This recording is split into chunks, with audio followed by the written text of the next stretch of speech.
Hi guys, welcome to an interesting video on Wild Rift.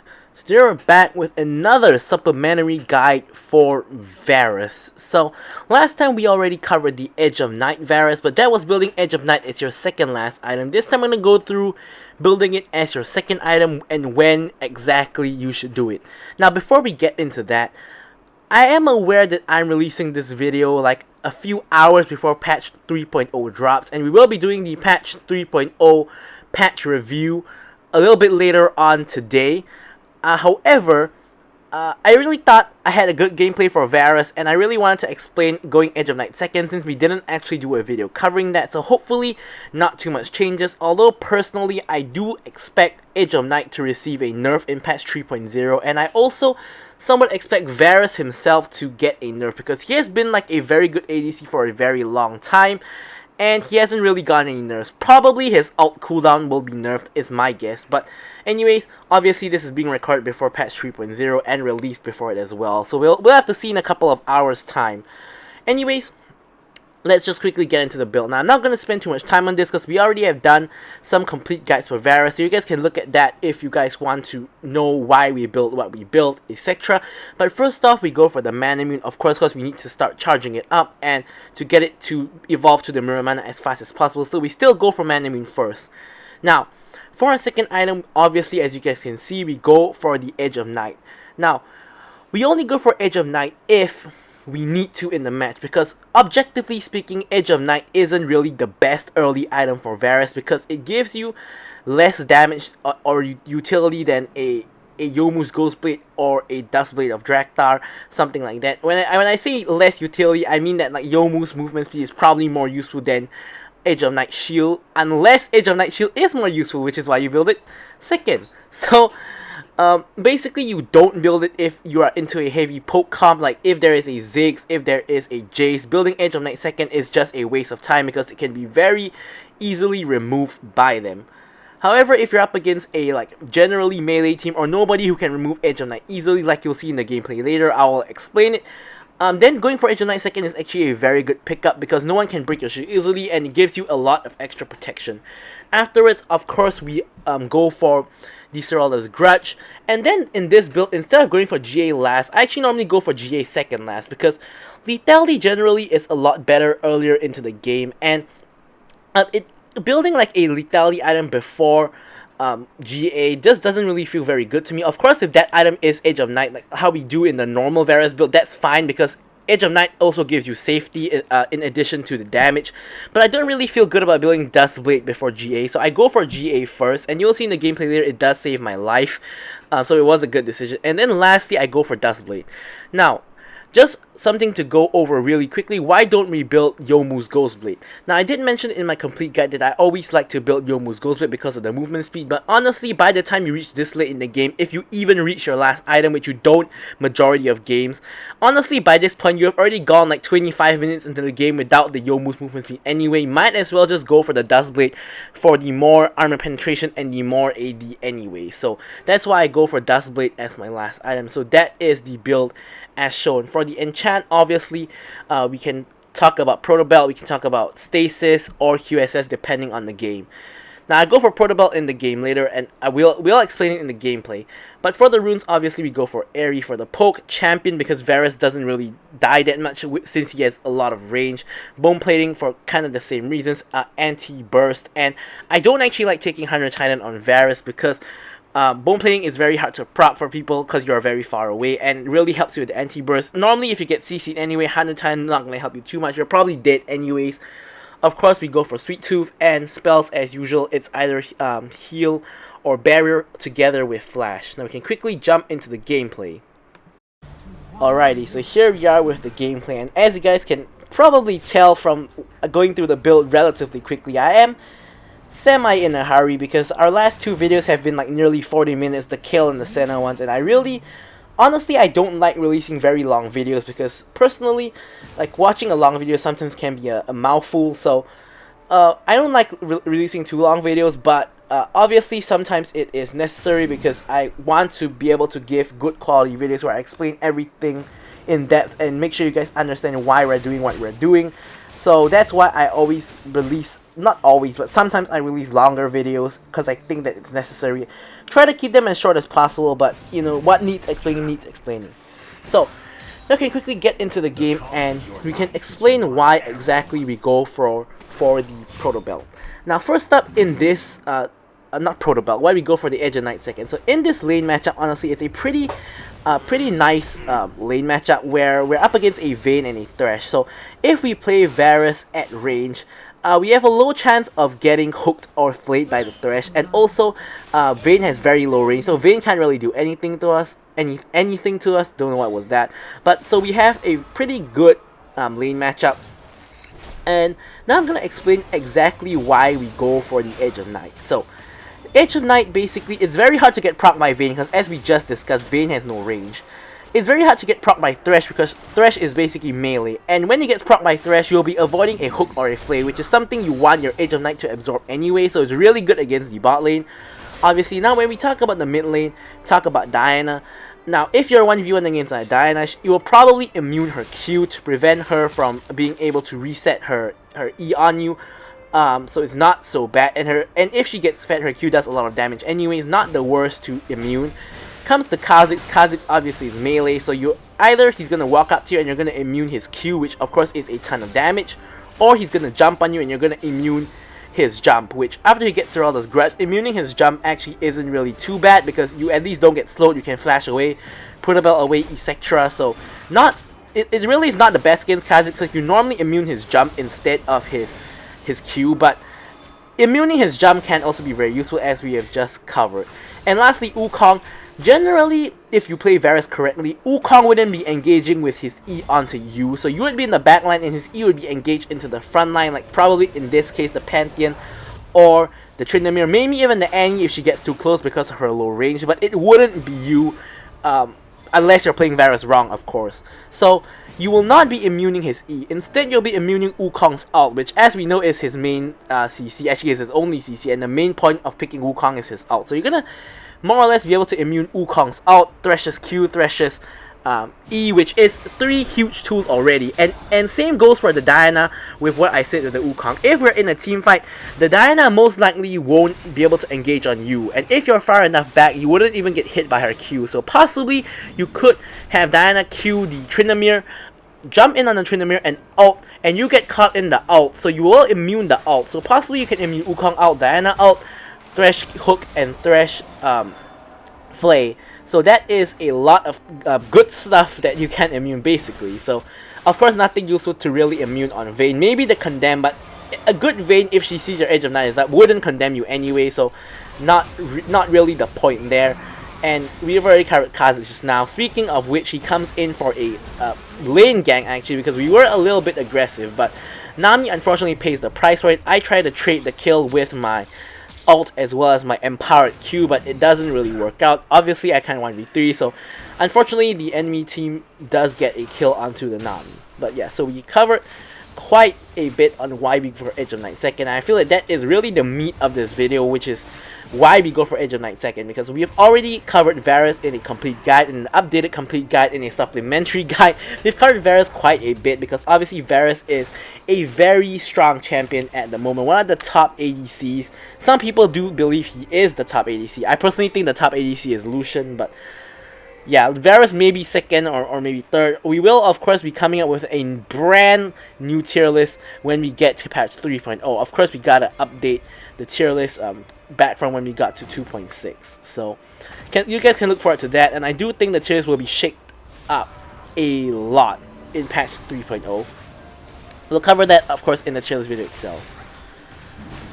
Alrighty, so here we already got managed to get the Mana Immune. Generally, you'll get Mana Immune before your first dragon, even if you don't have any kills, because Mana Immune is a relatively cheap item, so it's quite common that you can get Mana Immune. Here, I actually managed to flash over the wall to avoid Diana ult. I managed to misplay and not be in range of the Blast Plant when I hit it, but turns out that misplay actually saved my life, because if I Blast Planted into the pit, I would have just gotten into the meat grinder of the Vayne and the Wukong, so I would have got destroyed there. So technically, missing the blast cone into the pit actually saved my life. So kind of a lucky misplay, I guess you could say. How often do you get to say the phrase lucky misplay? But anyway, so here we get out with our life, and our team actually manages to pick up 3 kills, which we of course get the 3 assists for. So we are doing fine, picking up the boots and the longsword and headed back into lane. Alright, so with Varus, he is pretty much strong at nearly all points in the game. Like, he's just not incredibly overpowered at any point, like unlike let's say a Vayne or a Caitlyn, which gets really strong in the late game, or like let's say a Draven who's very strong in the early game. He's just like pretty good at all stages of the game. Mainly he's good in the early game because of his poke in lane, so you can keep on spamming your Qs and if you can, your E's, and generally you can chunk out majority of people because pretty much nobody can match your range, in terms of your Q range, that is. So he's very strong in the early stages of the game. When you get to the mid game, when you evolve your mana immune, you're gonna be very strong as well, because when you hit Q with your mirror mana, it's gonna hurt a lot. And in the late game, when you get a lot of items, your Q can half health a squishy target, and you can also shred through tanky champions because of the passive on your W. So really, he's kind of strong at all stages of the game. Like, I wouldn't say he's weak at any stage, but I wouldn't say he's incredibly strong at every stage either. I just think he's good at every stage. Now here, I managed to catch the Thresh, as well as with my fully charged empowered W. I have no idea how he didn't die there. I flashed over the wall, so I couldn't actually see how much health he had left, but looking at the replay, if you guys take a look at his health bar now, looks like he's at 1 HP, so really kind of unlucky there. I really thought we had the kill on the Thresh at that point in time, but apparently we didn't. So here we're trying to take the first tower, and we do. So all is good. We basically, more or less, I guess you could say we won the lane. We got the tower and we did well against them. We didn't kill them though, and Vayne does have 4 kills already. So she's on a rampage from, of course, the dragon fight. So Vayne's having a very good game as well. So here we of course pick up the Serrated Dirk and the, I believe that's called the Jorin's Fist, of course building towards our Edge of Night. And still have yet to evolve the mana immune to the mirror mana. So at this point we are kind of slightly weak because we sort of passed over the stage, passed over the laning phase already. So although we kind of are still laning, but you get the picture. We're basically not too strong at the moment. Kind of need to evolve it. And as you guys saw in the base, we are of course spamming our spells, and as we walk to lane, we're also charging and cancelling the Q. We also did it there, but in this case it's just because I couldn't see where the Vayne was. But if you can always charge and cancel your Q, as we've covered in our previous videos, to charge up your mana immune more quickly. So here we just push up the lane before we rotate. Dragon is of course coming up in roughly 30 seconds. Enemy team finds 2 picks on both our jungler as well as Pantheon, and Annie is sort of living by the skin of her teeth at the moment. So not really the best situation for our team at the moment. So here I'm just gonna get some mid lane priority. And I'm actually going to back. I believe that's because I can pick up my Edge of Night. Edge of Night, of course, a very crucial item to have, especially before the dragon fight. So having the Edge of Night might save my life in the dragon fight. We shall see, depending on what kind of spell hits me first. Alright, so dragon has spawned, and Tryndamere is in the region. Now, if you guys notice, the Rift Herald is actually being set top. A relatively good move by the enemy team to, of course, distract us from the dragon. Kha'Zix goes in on the Nami. Nami unfortunately caught out of position, but she escapes just fine. And obviously, there is a fight going to break out. So enemy team is on the dragon. Tryndamere tries to go in, gets flayed away by Thresh.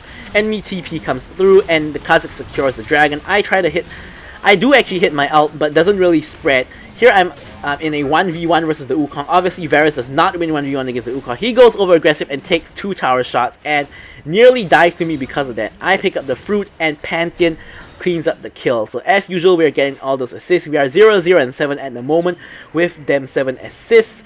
We also have our evolved mana immune now. So we got the mirror mana, we got the Edge of Night. Now we're going to be pretty strong. So Tryndamere comes over and goes for the Rift Herald, of course, as I pinged.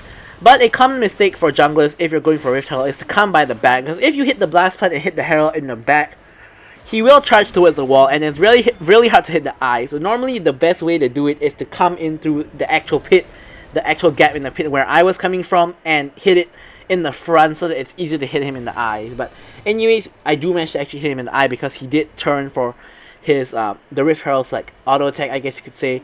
But yeah, so we do manage to pick up the Rift Herald really quickly. They immediately set down the Rift Herald at the top lane to secure the tower. So now in the meantime, obviously we have I've already gotten the bot lane tower. They just got the top lane tower. We also have the mid lane tower. So all tier 1s are down. I'm going to mid lane to clear the lane, of course. You can see Vayne is trying to clear the lane, but she doesn't have a tower, and me and Annie can collapse on her. Annie goes from behind, I come from in front. She really has no escape. Protobelt ult by the Annie, and Vayne actually manages to QSS the ult, but unfortunately I hit my ult and she gets destroyed. Honestly, I wasn't actually she doesn't actually QSS the ult. I guess Annie didn't actually have her stacks fully charged, so kind of a, I guess now on the replay you can see it's actually relatively poor engaged by Annie, not actually charging her stun. But anyways, she does get the damage from the bear, I guess, and I do manage to CC her with my own ultimate, so all is good. So here we've actually opted for the protobelt. Same goes for majority of my team actually, and now the reason why I want to opt for the protobelt is because really stasis is maybe only gonna save me from the Kha'Zix, and Kha'Zix isn't exactly fed at the moment. So what can I protobelt away from? I can protobelt away from Wukong's ultimate, protobelt away from Thresh's hook or flay, can protobelt away from the Kha'Zix if he tries to jump on me, and can protobelt away from the Vayne if she tries to chase me. I can protobelt away from the Diana when she tries to ult, because Diana's ult, you gotta remember, in Wild Rift needs to charge and is not an instant cast. So finally we get some kills on the board. But so having protobelt really is going to help me, particularly against the Wukong and the Diana. So here Vayne is on the chase. Protobelt helps us to put away some distance, flash away from the Wukong. We can't have him ulting us, so he does overextend again onto under the tower, and this time, and actually not this time, last time he paid for it with his life as well. This time he's gonna pay for it with his life again. So here Annie comes for the re-engage, Pantheon re-engages, and I just follow up with my damage, and we managed to clean up the 2 kills. So really, you will see later on that protobelt actually saves my life a couple of times, particularly against the Diana ult, but there already, arguably, it did save my life against the Vayne and the Wukong. So protobelt has so much value in this game. One of the best parts about Wild Rift is how you can build protobelt on ADCs, because of course in PC League it is an AP item, so you don't really build that on ADCs. It gives you the extra dash that you need. So for immobile ADCs like Varus in particular, having a protobelt is, you know, really good. I mean, even for mobile ADCs like Lucian, protobelt is really good. So protobelt really is just a very good enchant in general, because an extra dash is never bad. Mobility, of course, is really good in MOBAs, so having a protobelt is going to be really helpful. Pretty much, I try to go for protobelt as long as I don't need a stasis, but honestly, with champions like, you know, Zed and Fizz so rampant in the meta, a lot of games you need that you need that stasis, because I mean, protobelting away from a Zed isn't going to help you too much, because likely he will still hit his skills and likely will still die to his ult. So really you can't go for protobelt when there is like a Fizz or a Zed. So you kind of really need the stasis. Of course, against a Fizz you could try to protobelt away from his ult, which I have actually done in one of the various videos that I posted on the channel. Not too sure which one, but it was one that was pretty long ago. But yeah, so you can actually try that, but a lot of games you really need the stasis. So really no two ways about it sometimes. But if there is a game that I don't need stasis, I will go for protobelt, like this game where protobelt is actually even more useful than stasis. We will see. You will see in a while. I dodged the Diana out with protobelt at least twice in this game. We will see when that happens. Kha'Zix in the backline, casually everybody just ignores him and goes for like the enemy frontline instead. Thankfully he doesn't actually try to really assassinate me or anyone.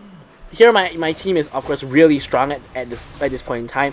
I am pretty much just clearing the wave to make sure we have a wave to push with after they clean up the kills, or they manage to push the enemy off. So they do actually manage to just pretty much push the enemy off. And instead we're going to rotate over for a Baron take.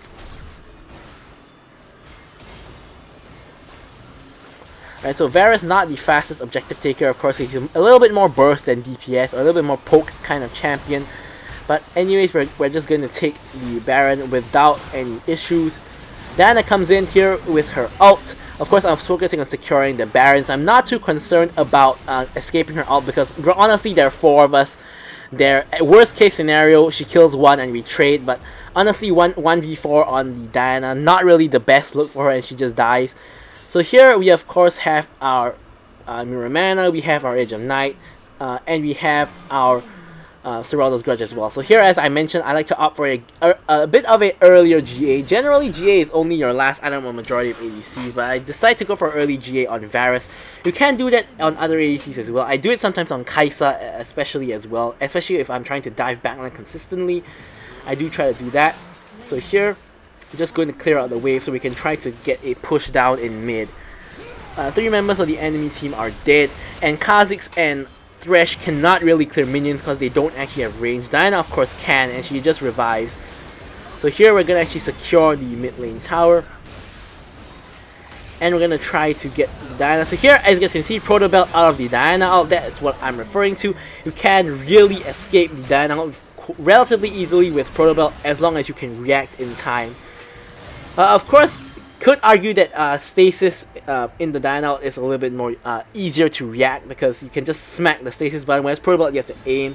But stasis leaves you in a possibly vulnerable position, whereas protobelt brings you to a better position, which is also why when it comes to dodging something like a Diana ult, I do actually prefer the protobelt over something like a stasis. So here we secure the bot lane, top lane, sorry, tier 2 as well. Here I managed to out the clone, unfortunately, so kind of wasted a little bit there, but you know, I didn't really know that was a clone. So here we're gonna try to siege the top lane inhib. Tryndamere goes ham, Tryndamere goes in. I try to backing him out with a little bit of support fire with my arrows, but I'm really more focused on picking up the tower, which is of course relatively uncontested at the moment. Kind of courtesy of Tryndamere kind of going in, going ham, and indirectly zoning them away. Here my Edge of Night is still up. I'm not too scared. Protobelt is still up as well. Here I'm trying to actually hit the Nexus and try to force the end. Diana comes in, I Protobelt away again, and I actually immune the Diana's Q with my with my Edge of Night, sorry. So here I actually get insta-bursted, so the GA pays dividends and saves my life. I revive just in time to snipe out the Kha'Zix with my Q, I believe, or was it my auto? I'm not too sure, but here pretty much our mid wave is going in. My team should be able to end, but I'm just securing ourselves the top wave in case we need another super minion wave to end the game, of course, but it looks like that won't be necessary, and we actually managed to finish the game just like that, just brute forcing the end just because of how ahead we are. So really beautiful Varus game, and really demonstrating both how Protobelt is very good on Varus and how Edge of Night is very good on Varus as well. So, and rushing it early in the appropriate circumstances, of course. So, of course, I'll leave you guys with the rest of the stats. Thank you guys for watching the video, and goodbye.